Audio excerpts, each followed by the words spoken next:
What if I told you that balancing your blood sugar isn't about quitting carbs, skipping meals, or eating boring food? It's about timing, combination, and simple daily choices. Today, I'll walk you through exactly what I eat in a full day to keep blood sugar steady. No crashes, no sudden hunger, no energy slumps. Watch till the end, because the last meal of the day is where most people unknowingly ruin their blood sugar control.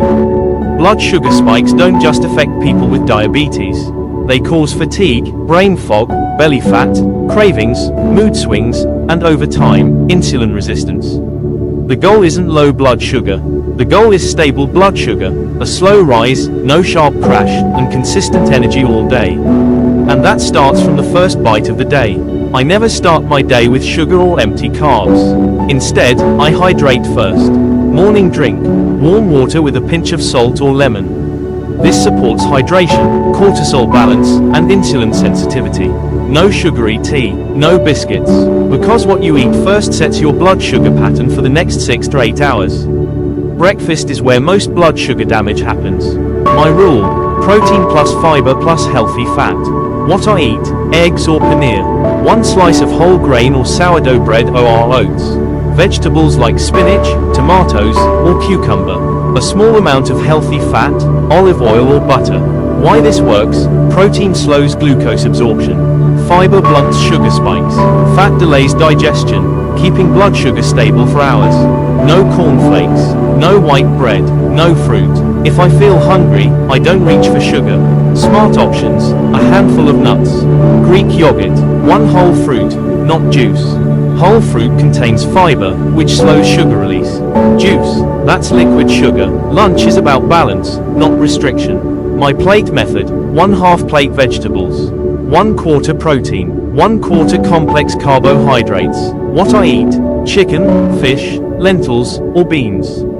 Brown rice, roti, or quinoa. Plenty of vegetables, a spoon of curd or yogurt. Order matters. I eat vegetables first, then protein, then carbs. This single habit can reduce glucose spikes by up to 30 to 40%. No overeating, no skipping lunch. Skipping meals makes blood sugar worse, not better. This is powerful and underrated. A 10-minute walk after lunch. It helps muscles absorb glucose without insulin. No gym, no sweat, just movement. This is where cravings hit. Instead of sugar or fried snacks, I choose roasted chana, nuts, boiled eggs, herbal tea. If you feed cravings with sugar, blood sugar spikes, and dinner becomes uncontrollable.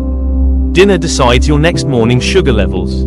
Dinner rules: lighter than lunch, higher protein, lower carbs, early timing. What I eat: protein like fish, eggs, or lentils. Cooked vegetables, very small portion of carbs, or none. No heavy rice, no sweets, no late night eating. I finish dinner at least 3 hours before sleep. Before sleep, no sugary drinks, no midnight snacks, low light exposure, deep sleep.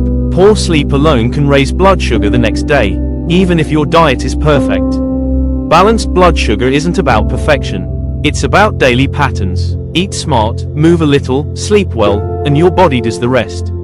If you found this helpful, share it with someone who struggles with sugar crashes. Because stable blood sugar means stable energy, focus, and long-term health. Stay informed, stay healthy,